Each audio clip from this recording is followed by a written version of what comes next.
নমস্কার। গল্পসঙ্গীত গল্পের আসরে সকল শ্রোতা বন্ধুদের স্বাগত জানাই। আজ আপনাদের শোনাব আশাপূর্ণা দেবীর লেখা গল্প ছিন্ন মস্তা। গল্পটি শোনানোর জন্য আমায় অনুরোধ করেছিলেন আমাদের প্রিয় শ্রোতা বন্ধু সাগর নীল রয়। শুরু করছি আজকের গল্প ছিন্ন মস্তা।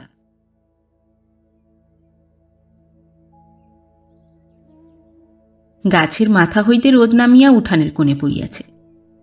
এইমাত্র স্কুল বাড়ির ঘণ্টা পড়ার শব্দ শোনা গেল। 10টার গাড়িতে বর কনে আসিবার কথা।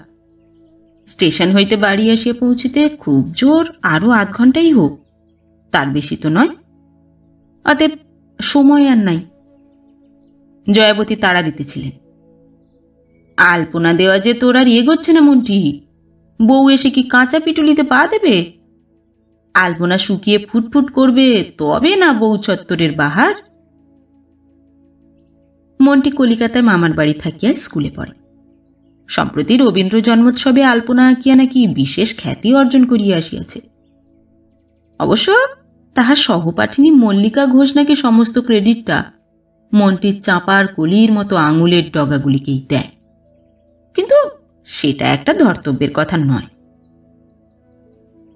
কন্যা গুণগর্বিতা মন্টি জননী মন্টিকে লইয়া জয়াবতীর বাড়ি আলপনা দেওয়াইতে আসিয়াছেন। একমাত্র ছেলে জয়াবতীর বিবাহান্তে বউ লইয়া বাড়ি আসিতেছে আজ। কিন্তু স্কুলের বিদ্যাটা যেন খুব বেশি কাজে লাগিতেছে না আজ মন্টির। এত বড় উঠান দেখিয়াই হাঁপাইয়া উঠিয়াছে বেচারা। স্কুল বাড়ির দোতলার হলের পালিশ করা মেঝেয় তুলি বোলানো এক, আর এই প্রকাণ্ড শান বাঁধানো উঠান ভরাট করিয়া লতাপদ্ম আঁকা আর এক। চাঁপার কলি ঘষিয়া ক্ষয় হইয়া চাঁপা কলায় পরিণত হইতে বসিয়াছে। তাহার উপর আবার জয়াবতীর তাড়া। মায়ের উপর রাগে হাড় জ্বলিয়া যাইতেছিল মন্টির। জয়াবতীর উপরও কম নয়। বলা খুব সহজ, নিজে করিয়া দেখুন না একবার। এই গোছের মনোভাবটা লইয়া একই নকশার পদ্ম সর্বত্রই আঁকিতে থাকে শেষ পর্যন্ত। আধুনিক, অতি আধুনিক জাতীয় আলপনার নকশা জানা ছিল তার। কিছুই আর মনে পড়ে না। এদিকে হাত নিষ্পিস করিতেছে জয়াবতীর। মন্টির মতো আঙুলের ডগায় চাঁপার কলির সাদৃশ্য না থাকিলেও শিল্প চাতুর্যে খ্যাতি জয়াবতীরও বড় কম ছিল না। আশেপাশের পাড়া হইতে আমন্ত্রণ আসিত তাহার পূজা পার্বণে, বিবাহ উৎসবে। সমারোহের বিবাহে ফুলসজ্জার তত্ত্ব সাজাইতে ছানার হাঁস, ক্ষীরের মাছ, মাখনের পদ্ম, মুগের ডালের ময়ূর ইত্যাদির গঠন নৈপুণ্যে কুটুম্ব বাড়ির লোককে তাক লাগাইয়া দিতে পারিতেন জয়াবতী। নূতন জামাইয়ের জলখাবারের ফলের রেকাবিতেই কি কম কারুকার্য করিয়াছেন আজ পর্যন্ত। তাছাড়া আলপনা, পিঁড়ির আলপনা তো বটেই, মেঝের আলপনাও সত্যি প্রশংসা করিবার মতো কাজ ছিল। কত বাড়িতে গোবর মাটি লেপা মেটে উঠানে এমন বৌছত্র আঁকিয়াছেন যে দর্শক মাত্রকেই এক বাক্যে স্বীকার করিতে হইয়াছে জয়াবতীর নিপুণ করস্পর্শে নির্জীব উঠানও যেন হাসিয়া উঠিয়াছে। আর এ তো শান বাঁধানো উঠান, যে উঠান ছেলের ম্যাট্রিক পাশের বছর নতুন করিয়া বাঁধাইয়াছিলেন জয়াবতী বউ আসিয়া দাঁড়াইবার আসন্ন মধুর কল্পনায়। কিন্তু ছেলেবেলা হইতে পরের বউয়ের বৌছত্র আঁকিয়া আঁকিয়া হাত পাকাইলেও নিজের ছেলের বউ আসার সময় আর শুভ কাজে হাত বাড়াইবার অধিকার রহিল না জয়াবতীর। সে হাতে বিধাতা কোপ মারিয়া দিয়েছেন। ছেলের কৈশোরকাল হইতেই ছেলের বিবাহ লইয়া স্বামীর সহিত কত জল্পনা কল্পনা পরামর্শে, কত সোহাগ কলহে রাত্রি কাটিয়াছে। একটি মাত্র সন্তানকে ঘিরিয়া দুইটি মানুষের আশার আর শেষ ছিল না। সব আশায় ছাই দিয়া দিব্যি কাটিয়া পড়িলেন দেবনাথ। জয়াবতীর জন্য রহিল আনন্দহীন গুরুদায়িত্বের বোঝা। ছেলের বিবাহ আজ আর রঙিন কল্পনা নহে, কঠিন কর্তব্য। ভালোই ভালোই কাজটা মিটিয়া না যাওয়া পর্যন্ত আহার নিদ্রা নাই তাহার। বউ বরণ করিবার জন্য জ্ঞাতি যা কনকলতা একখানা খসখসের নূতন বেনারসি শাড়ি জড়াইয়া ঘোরাঘুরি করিতেছিল। বিমলেন্দুর জলপানির টাকায় সাত করিয়া এই শাড়ি কিনিয়া রাখিয়াছিলেন জয়াবতী বিমলেন্দুর বউ বরণ করিতে। সিন্দুক খুলিয়া সেই শাড়ি বাহির করিয়া দিয়াছেন কনকলতাকে। কনকলতা কাপড়ের আঁচল সামাল করিতে করিতে দুধে আলতার পাথরখানা আনিয়া বসাইয়া দিয়া তোষামদের সুরে বলে, হে কি আর তোমার হাত মেজদি যে একদণ্ডে হয়ে যাবে?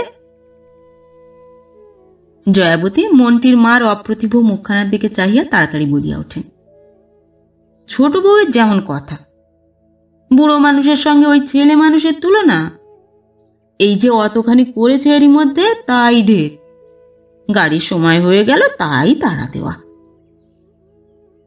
কনকলতা বাতাসের গতি আঁচ করিয়া কথার মোড় ঘুরায়, তা তো বটেই, তা তো বটেই, তুলনা নয়, এমনি বলছি।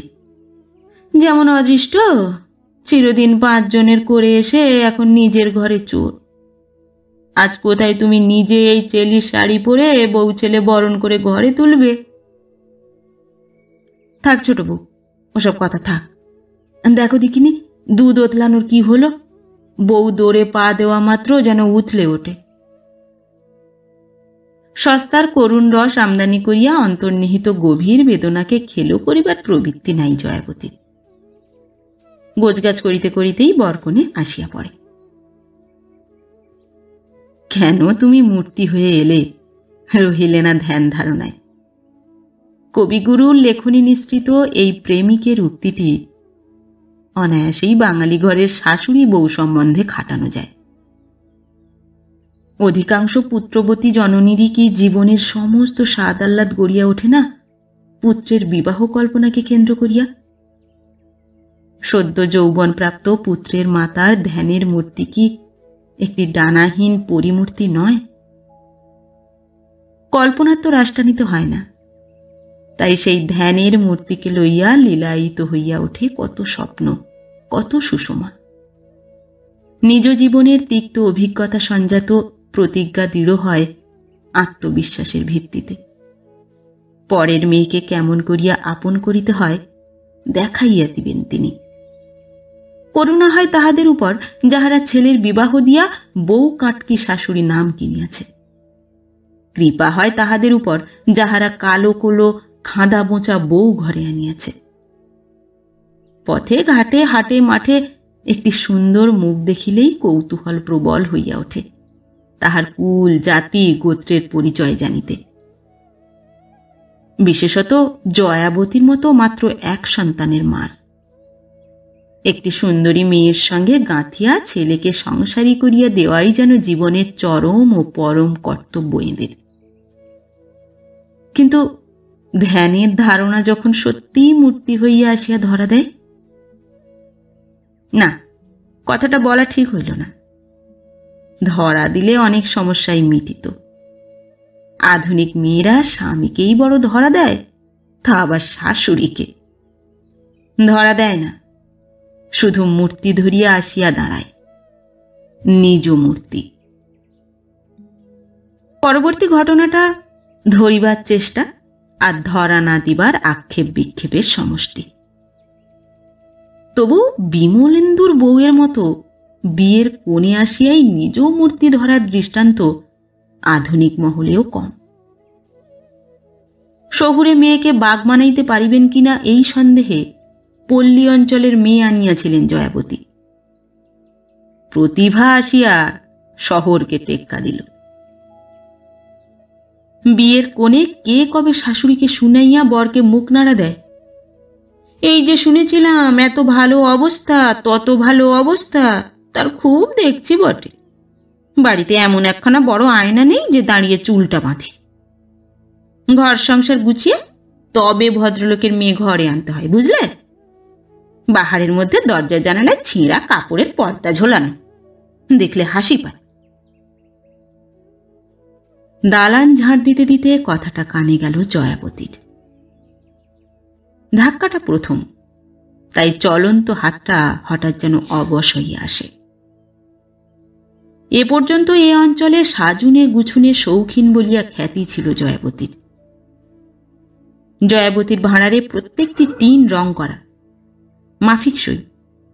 সেলফ, আলমারি, বোতল কাচের জারের প্রাচুর্যে ঝকঝকে চকচকে। জয়াবতীর ঘরদোর ছিমছাম ফিটফাট, ট্রাঙ্ক, বাক্স, সিন্দুক, দেরাজ সব শাড়ির পাড়ের ঘেরাটোপে ঢাকা। বিছানা ফর্সা, বালিশের ওয়াড়ে ঝালর। এসব আবার এ গ্রামের কজনের আছে?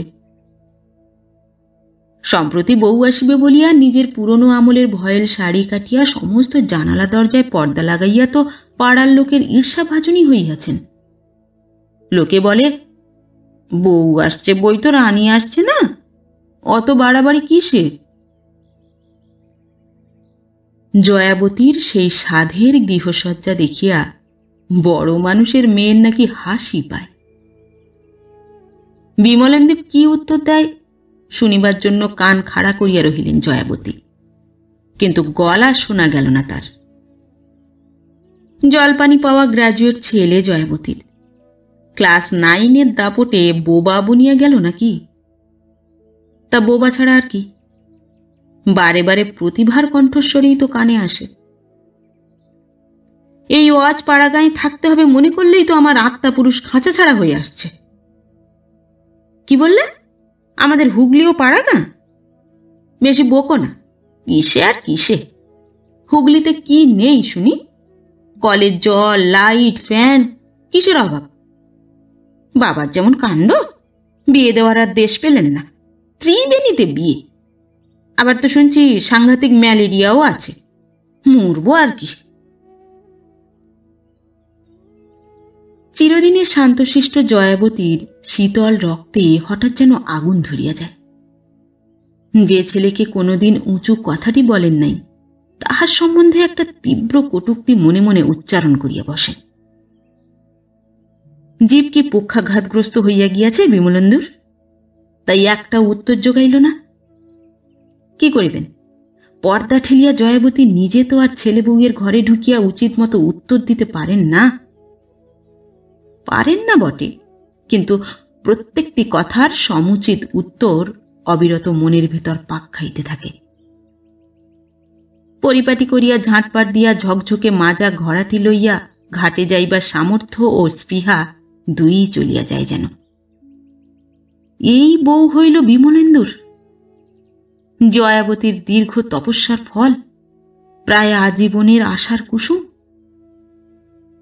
তবু মুখোমুখি কিছুই বলা চলে না, ব্যবহারে 19-20 করাও শক্ত। বিমলেন্দুকে যে বলিবেন কিছু, তাই বা সম্ভব কোথায়? বিমলেন্দুই যদি উল্টা বলিয়া বসে, ছেলে বউয়ের ঘরে কি তুমি আড়ি পাততে গিয়েছিলে? তখন অতএব মনের রাগ মনে চাপিয়া প্রত্যহের মতোই বৈকালিক জলযোগ সাজাইয়া লইয়া স্নেহপূর্ণ কণ্ঠে ডাক দিতে হয় বউকে। অল্পাহারের কথা তুলিয়া অনুযোগ অভিযোগও করিতে হয়। কিন্তু ভিতরে ভিতরে সমস্ত কিছু তিক্ত বিরস হইয়া থাকে। বউকে আপন করিয়া লইবার সাধু সংকল্প এই একটিমাত্র ঝাপটায় কোথায় উড়িয়া যায়? দিন 12-14 পরে বধূকে পিত্রালয়ে পৌঁছাইয়া দিয়া কলিকাতায় ফিরিয়া গেল বিমলেন্দু। জয়াবতী যেন মুক্তির নিঃশ্বাস ফেলিয়া বাঁচিলেন। কিন্তু কেন এমন হইল? বিমলেন্দুর জন্য প্রাণ কেমন করিল না কেন জয়াবতীর? বিমলেন্দুর বিদায় বেদনাটা যেন ভাষা ভাষা ঝাপসা। উৎসব শেষে নিমন্ত্রিত ব্যক্তির বিদায় লওয়ার মতোই যেন স্বাভাবিক ঘটনা। নূতন বউয়ের মতো বিমলেন্দুও যেন একজন অভ্যাগত মাত্র। অথচ বিমলেন্দুর পাঠ্যাবস্থা হইতে এই বিদায় পর্বটা কি এক শোকাবহ ঘটনার সামিলই করিয়া তুলিতেন জয়াবতী।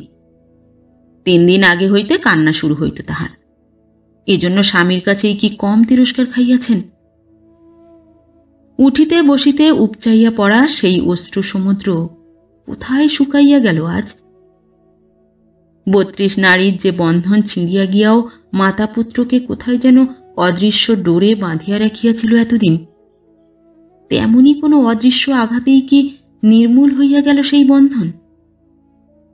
কদিনের অগোছালো সংসারটাকে গুছাইয়া লওয়াই কি এত বড় দরকারি কাজ হইল জয়াবতীর, যে ছেলে বউ বাড়ির চৌকাট ডিঙাইতে না ডিঙাইতেই আগাগোড়া ওলট পালট করিয়া গুছাইতে শুরু করিয়া দিলেন?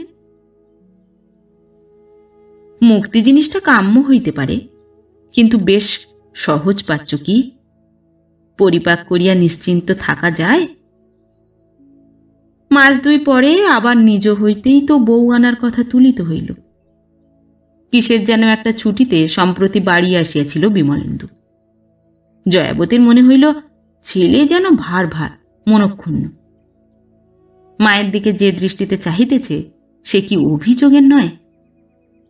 বরাবর বাড়ি আসিলেই মায়ের সঙ্গে যত গল্প হয় তাহার রাত্রে খাওয়ার সময়। সারা পাড়া নিশুতি হইয়া যায়, শুধু জয়াবতীর ঘরে 3 দিনের খরচের কেরোসিন একদিনে পড়ে। এবারে 5 মিনিটে খাওয়ার সারিয়া তাড়াতাড়ি উপরে উঠিয়া গেল বিমলেন্দু। মাকে একবার বলিয়াও গেল না। জয়াবতী অবাক হইয়া চাহিয়া রহিলেন ছেলের গমন পথের পানে। অনেক রাতে যখন নিজের কাজকর্ম সারিয়া জয়াবতী উপরে উঠিলেন, তখন ছেলে ঘুমে অচেতন। মাথার কাছে চিঠির প্যাড আর ক্যাপ খোলা ফাউন্টেন পেনটা পড়িয়া আছে।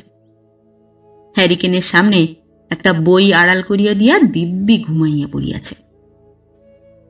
চিরদিনের ঘুম কাতুরে ছেলে। পরীক্ষার পড়ার সময় যেমন হ্যারিকেনে বই আড়াল করিয়া দিয়া খাতাপত্র ছড়াইয়া ঘুমাইয়া পড়িত, জয়াবতী আসিয়া আলোটাকে মাথার কাজ হইতে বিদায় করিয়া দিয়া পরম যত্নে গুছাইয়া তুলিয়া রাখিতেন বই খাতাপত্র। আজ শুধু বিনা বাক্যে আলোর শিখাটা একটু কমাইয়া দিয়া পাশের ঘরে নিজের বিছানায় শুইয়া পড়েন। বউকে চিঠি লেখা হইতেছিল বাবুর, তাই মায়ের সঙ্গে একটা কথা বলারও ফুরসত হইল না। পরদিনই ছেলের কাছে বউ আনার কথা তুলিলেন জয়াবতী। বিমলেন্দু যেন আলগোজ হইয়াই ছিল। চক্ষুলজ্জার খাতিরেও একবার বলিল না, থাক না আর কিছুদিন, এত তাড়া কি? বিয়ের কোণে এবার ঘর করিতে আসিল। ঘর করিতেই যে আসিয়াছে সে দাবির ভাব প্রতিভার ব্যবহারে 16 আনা ছাপাইয়া 18 আনায় ওঠে। এ বউ লইয়া কদিন সদ্ব্যবহার রাখিতে পারে লোকে? নতুন বউ একটু কুণ্ঠিত, একটু নম্র, একটু সলজ্জ হইবে না কেন? আর কারো বাড়িতে কি বউ কোনোদিন দেখে নাই প্রতিভা? প্রতিভার কথাবার্তা চ্যাটাং চ্যাটাং, হাঁটা চলা দুমদাম, কাজকর্ম বেপরোয়া। এই তো বউ আনার পর 5 দিনও যায় নাই, শনিবারে বাড়ি আসিয়াছে ছেলে। বিমলেন্দুকে জলখাবার দিবেন বলিয়া তাড়াতাড়ি কাপড় কাচিয়া আসিতেছেন জয়াবতী। রান্নাঘরে ঢুকিয়া অবাক। প্রতিভা চায়ের জল চাপাইয়া দিয়া নিমকির ময়দা মাখিয়া বেদিতে বসিয়াছে। মিনিট খানেক স্তব্ধভাবে দাঁড়াইয়া থাকিয়া জয়াবতী কঠিন স্বরে প্রশ্ন করেন, কাঁচা কাপড়ে ছিষ্টি ভাঁড়ার ছুলে বৌমা?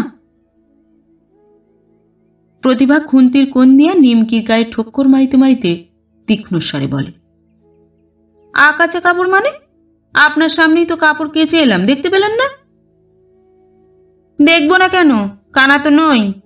পরলে তো সেই তোমাদের ঘরের আলনার জামা কাপড়, আর সেই অবধি তো বিছানায় বসেছিলে। আপনার সংসারে বুঝি কাঁচা কাপড় পরলে এক পায়ে খাড়া হয়ে দাঁড়িয়ে থাকতে হয়? জানতাম না তো। বলিয়া চাকি বেলুন ছাড়িয়া আরক্ত মুখে উঠিয়া দাঁড়ায় প্রতিভা। ফর্সা রং এতটুকু এদিক ওদিকেই লাল হইয়া ওঠে। চায়ের জলটা উথলাইয়া উথলাইয়া উনুনের গায়ে পড়িতে থাকে। জয়াবতী বোকার মতন দাঁড়াইয়া থাকেন। করিবেন কি? বউকে খোসামত করিয়া ডাকিয়া নিবেন, না নিজেই তাহার পরিত্যক্ত কাজটা শেষ করিবেন? দুইটাই যে সমান অসম্ভব। হঠাৎ এক সময় চোখ পড়িল, চা খাবার না খাইয়াই বেড়াইতে বাহির হইয়া গেল বিমলেন্দু। বোধ করি জীবনে এই প্রথম। বউ যে 7খানা করিয়া লাগাইয়াছে গিয়া, তাহাতে আর সন্দেহ কি? দিন যায়, কেমন ধীরে ধীরে দূরে সরিয়া যাইতে থাকে ছেলে। আধিপত্য বিস্তার করিতে থাকে বউ। নিরুপায় আক্রোশে শুধু চাহিয়া চাহিয়া দেখেন জয়াবতী। প্রত্যেক শনিবার বাড়ি আসে বটে বিমলেন্দু, রবিবারে থাকিয়া সোমবার ভোরের গাড়িতে কলিকাতায় ফেরে। কিন্তু কটি কথা কহিতে পান জয়াবতী?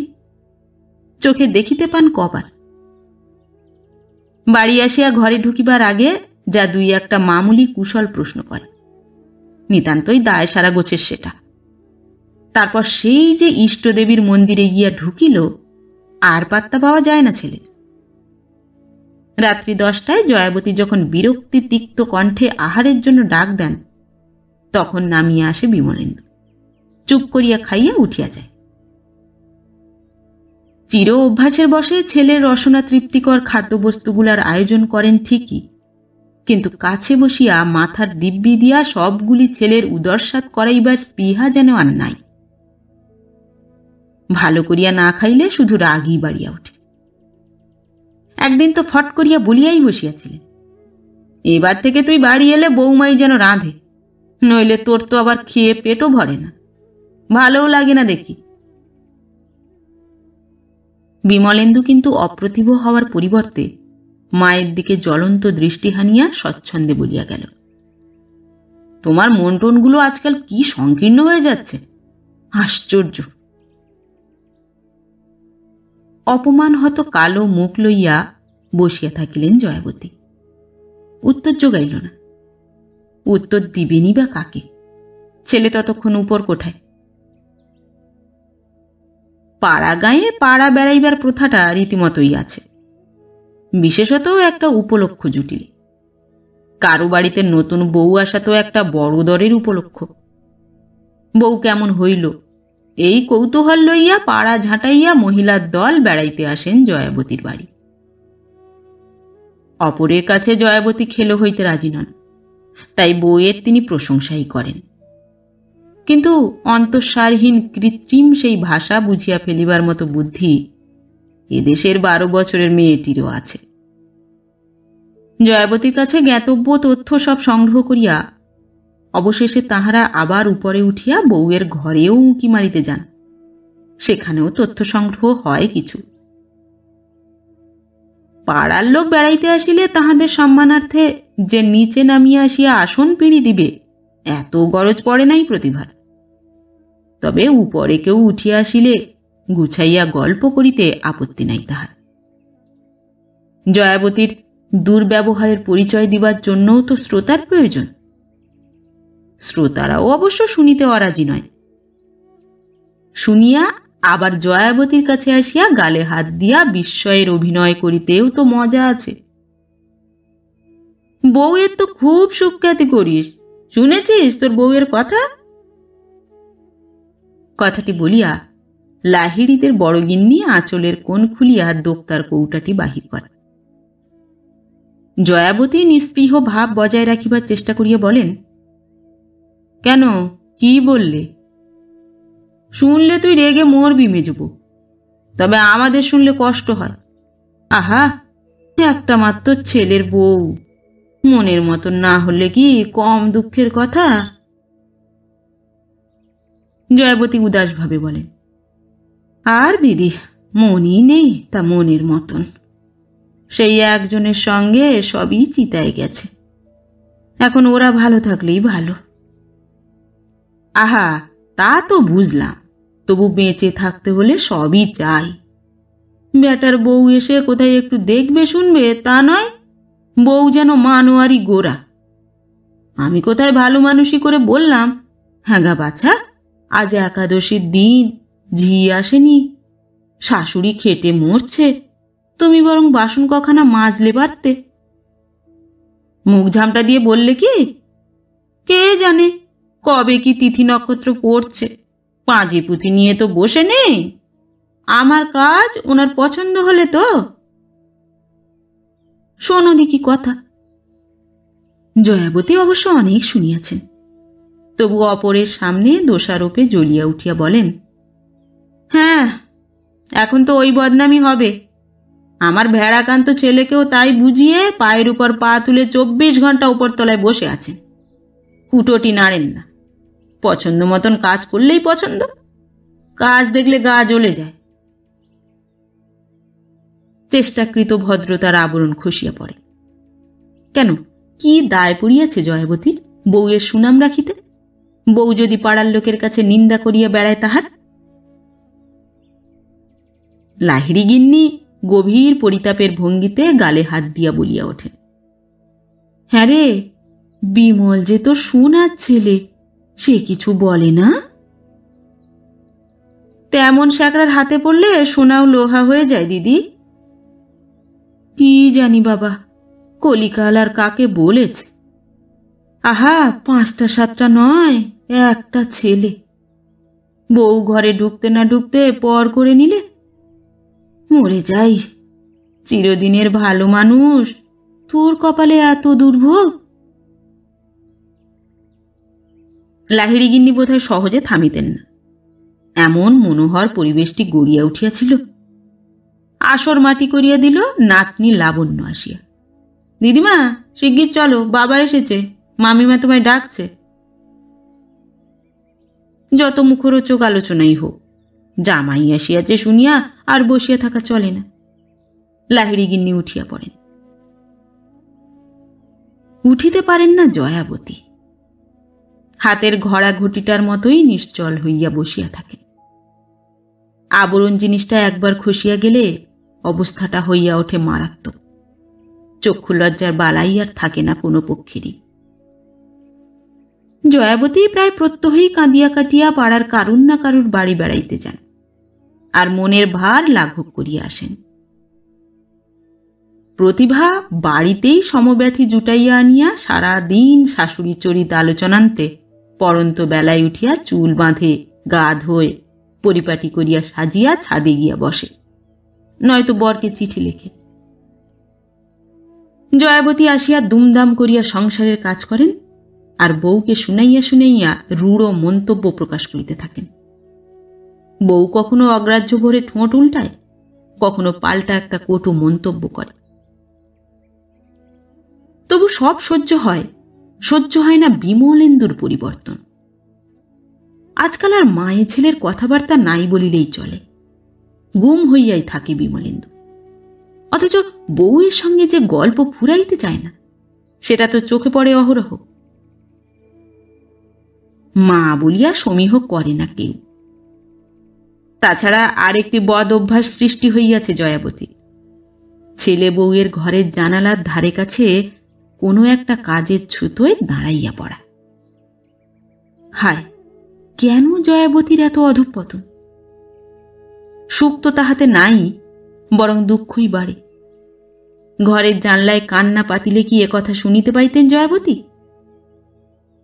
আসল কথা হিংসে, হিংসে। বিধবারা ভারী হিংসুটে হয়, বরাবর জানি আমি। নিজেদের স্বাদ আহ্লাদ সব ঘুচে গেছে কিনা, তাই পরের সুখ দেখলে হিংসে প্রাণ ফাটে। এই যে তুমি আমার কাছে একটু বসো, কি দুদণ্ড গল্প করো, সহ্য হয় না, বুক ফেটে যায়। হয়তো বিমলেন্দু ক্ষীণ একটু প্রতিবাদ করে, কিন্তু সে এমনই ক্ষীণ যে জয়াবতীর কানে আসে না। বউয়ের পরবর্তী উত্তরটাই কানে আসে, আহা, তুমি আর বুঝবে কি, তোমার সামনে তো ভিজে বেড়ালটি। বলি, পাড়ায় পাড়ায় নিন্দে ছড়াই কি বাতাসে উড়ে গিয়ে বাড়ির লোক না রটালে?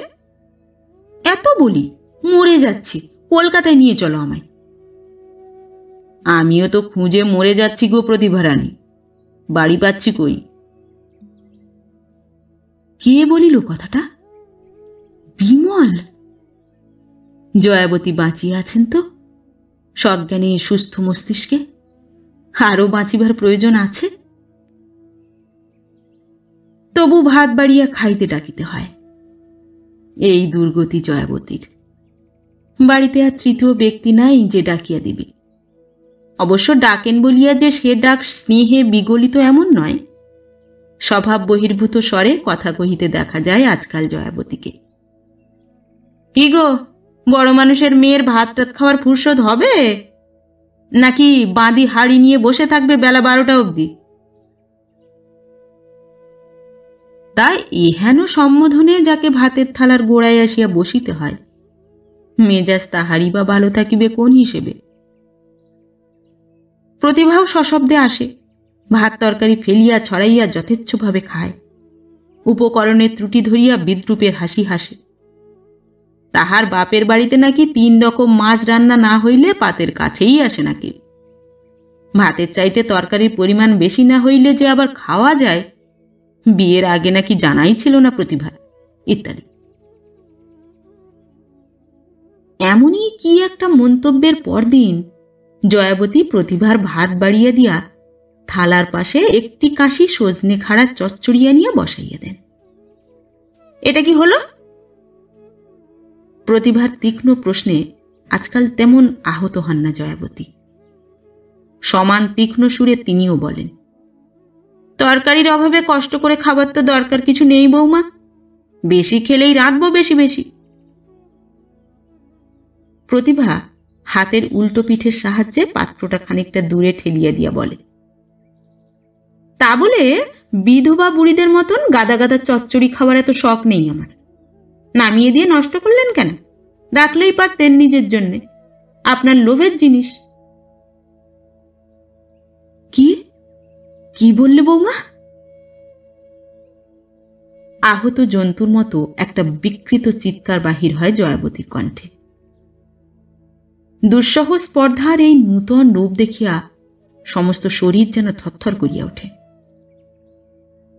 প্রতিভা অবশ্য দমে না তাহাতে, মুচকি হাসির সঙ্গে বলে, মিথ্যে আর কি বলেছি? কাশি ভর্তি চচ্চড়ি তো খান বসে বসে, দেখেছি বলেই বলছি। কথাটা যদি মিথ্যা হইত তবে বোধ করি জয়াবতীর সর্বাঙ্গে এমন আগুন ধরিয়া যাইত না। মিথ্যা নয়, বড় বেশি সত্য। এই সজিনা খাড়ার উপর আজীবন দুর্বলতা জয়াবতীর। বাড়ির উঠানেই গাছ, ফলও ধরে অজস্র, আর প্রত্যহ রাঁধা চাই জয়াবতীর। এই লইয়া দেবনাথ কত হাসিতেন। হাসিতেন বটে, আবার দেবনাথ কোনো কোনো দিন জিনিসটা একটু কম আছে দেখিলে নিজেই গাছ ঠ্যাঙাইয়া পাড়িয়া দিতেন। শুনিতে হাসির কথা, কত সময় একা হাতে জয়াবতী ইচ্ছার অনুরূপ কুটিয়া উঠিতে না পারিলে পেন্সিল কাটা ছুরি লইয়া ছাড়াইয়া দিয়াছেন রাশি রাশি। জয়াবতী অনুযোগ করিলে বলিতেন, তা হোক, হাসুক গে পাড়ার লোকে, ডাঁটা চচ্চড়ির বহর কম হলে মহারানীর মেজাজ খারাপ হয়ে যাবে যে, তখন উপায়? কেন, ছাড়ানো কিছু খারাপ হচ্ছে নাকি? দেখো না। বিমলেন্দুও কত দিয়াছে ছেলেবেলায়। জয়াবতীর সজিনা খাড়া প্রীতি পাড়ার লোকেরও অবিদিত নয়। তার নিজের বাড়ি গাছ থাকা সত্ত্বেও যে যার গাছের ডাঁটা উপহার দেওয়া যায় প্রত্যেক বছর। প্রীতির সেই দুর্বলতাকে লোভ বলে নাই কেউ কোনোদিন, হেনস্তার চোখে দেখে নাই ব্যাপারটা, আদরের ছিল। আজ বিমলের বউ আসিয়া সেই বস্তুটার খোঁটা দিল এমন নির্লজ্জ ভাষায়। অনেক মুখরা হইয়াছেন আজকাল জয়াবতী, তবু আজিকার এই আঘাতটা যেন মুখ করিয়া দিল তাকে। কিভাবে যে তিনি সেখান হইতে সরিয়া গেলেন, কিভাবে ঠাকুর ঘরে ঢুকিয়া খিল বন্ধ করিয়া শুইয়া পড়িলেন, সে আর মনে নাই। হঠাৎ কোনো আক্রমণের মুখোমুখি হইয়া গেলে মানুষ যেমন দিকবিদিক জ্ঞান হারাইয়া ছুটিতে থাকে আত্মরক্ষার প্রাকৃতিক প্রেরণায়, তেমনি আত্মরক্ষার ভাবই যেন ছিল জয়াবতীর পলায়নে।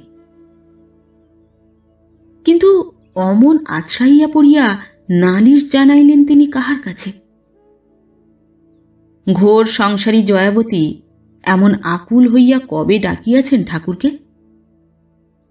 আজই কি এত প্রয়োজন পড়িয়া গেল দর্পহরি মধুসূদনকে?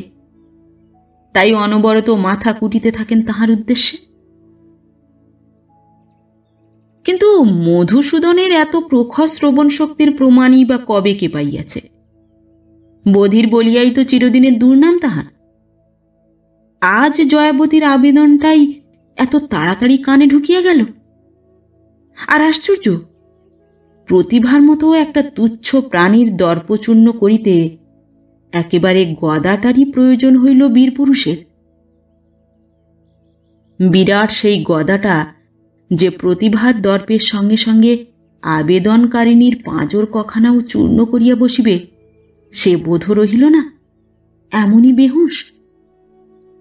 নাকি জয়াবতীর কাণ্ডজ্ঞানহীন আবদারে নিতান্তই বিরক্ত চিত্তে বেপরোয়া ছুঁড়িয়া মারিয়াছিলেন মারাত্মক অস্ত্রটাকে, আচমকা সেই ধাক্কাটা লাগিল গিয়া বিমলেন্দুর গায়ে। তা নয় তো যে বিমলেন্দু নিত্য 2 বেলা ট্রামের ফুটবোর্ড হইতে লাফাইয়া রাস্তায় পড়ে, সেই দিনই বা সে সোজাসুজি রাস্তার বদলে রাস্তায় চলন্ত বাসের তলায় পড়িল কেন? সেদিনের মাথা কোটার মাত্রাটা কি বড় বেশি হইয়া গিয়াছিল জয়াবতীর? তাই নিজেও তিনি বিমলেন্দুর নিস্পন্দ মূর্তিটার মতোই নিস্পন্দ হইয়া দাঁড়াইয়া রহিলেন হাসপাতালের খাটখানার সামনে। বিমলেন্দুর মৃত্যুর মতো ভয়ঙ্কর একটা কাণ্ডের জন্য মাথা কুড়িবার শক্তি আর খুঁজিয়া পাইলেন না। পাড়ার লোকে বলা বলি করিয়াছিল, এ ধাক্কা সামলাতে পারবে না, পাগল হয়ে যাবে। কিন্তু কার্যক্ষেত্রে দেখা গেল পাগল হওয়া অত সহজ নয়। 2 চোখের কোলে কালির রেখা আর গালের হাড় 2টা একটু উঁচু দেখানো ছাড়া বিশেষ আর কোনো পরিবর্তন ধরা পড়ে না।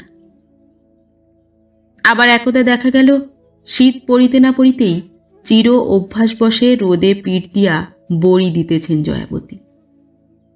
আলাদা আলাদা পাত্রে তিল, পোস্ত আর ছাঁচি কুমড়োর বড়ি। নৈপুণ্যের ঘাটতি কিছু নাই। দেখা গেল শীতের শেষের দিকে নাড়াচাড়া করিতেছেন কোটা আমশি আর কুলের আচারের পাথর লইয়া।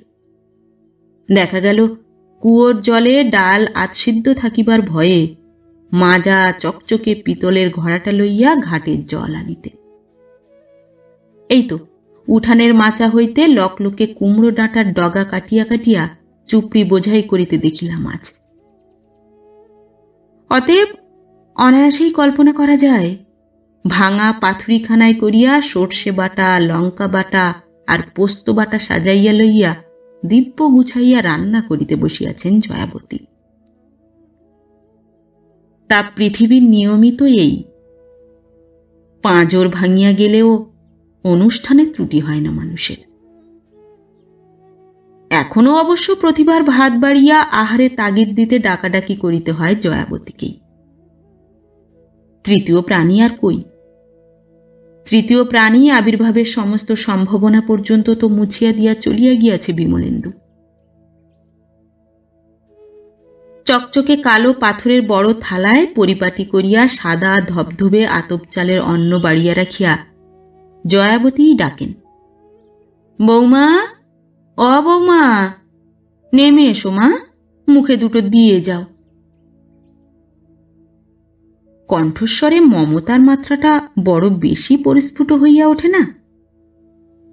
আশেপাশে জ্ঞাতিদের বাড়ি হইতে শুনিতে পাওয়া যায়। অবাক হয় তাহারা জয়াবতীর মমতা আর মহানুভবতার পরিচয়। স্নেহ বিগলিত করুণ স্বর করুণতর হইয়া ওঠে অনুরোধ উপরোধের সময়।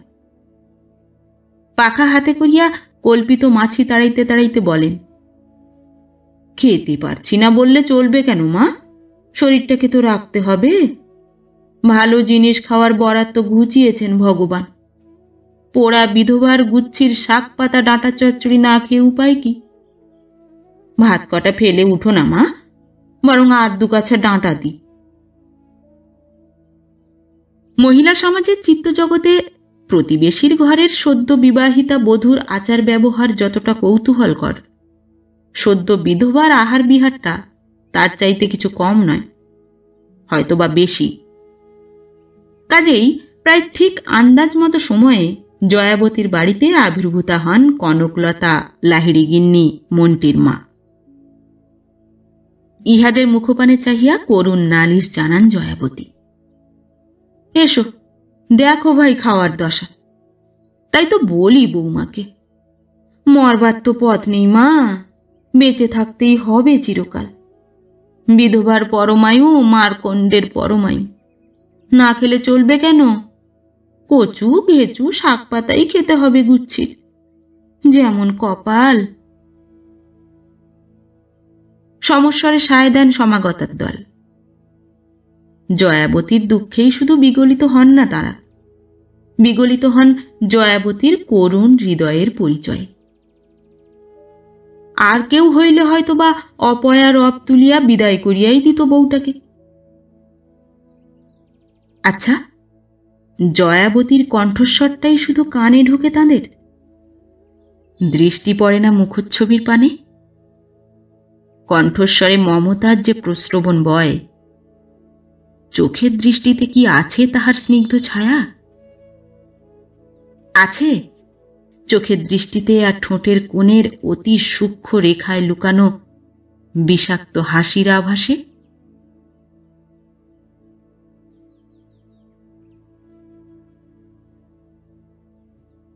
নমস্কার। পরবর্তী গল্প নিয়ে খুব শিগগির ফিরে আসছি। ততক্ষণ সবাই ভালো থাকবেন, সুস্থ থাকবেন। গল্প পাঠ কেমন লাগলো অবশ্যই কমেন্ট করে জানাবেন, এবং ভিন্ন ভিন্ন স্বাদের অডিও স্টোরি শোনার জন্য অবশ্যই চ্যানেলটি সাবস্ক্রাইব করবেন। ধন্যবাদ।